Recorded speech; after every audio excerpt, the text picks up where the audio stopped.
السلام عليكم أحبابي حباباتي. المثل المغربي اللي عندنا اليوم هو اللي تسنى خير بلادو يطويه الجوع.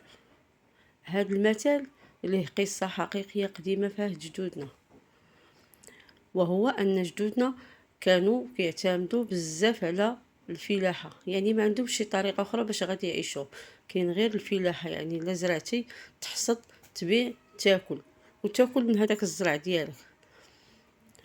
كانوا ما عندهمش شي وسيله اخرى ديال الري من غير المطار. الا صبات الشتا راه الزرع غادي ينوض، ما صبات الشتا ما عندهمش شي وسيله اخرى غادي يجبدوا بها الماء ولا غادي يرويو بها داك الزرع ديالهم.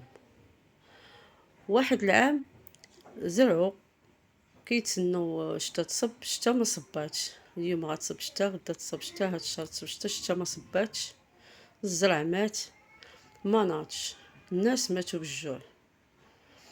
من تما خرج هذا المثل اللي تسنى خير بلادو يطوي الجوع، بمعنى اللي كيتسنى الخير غير من بلادو هنا ماشي المقصود هو الدولة اللي كيعيش فيها ولا لا. حنا عندنا في المغرب بلادو هي الارض ديالو، قطعة الارض ديالو هي اللي كنقولوا عليها بلادو.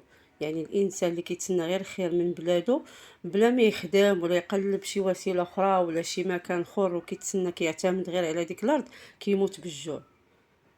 المثل كيعلمنا باش ما نعتمدوش على الظروف ولا الصدفة، خاص الإنسان يخدم ويبحث على بدائل أخرى. والسلام عليكم.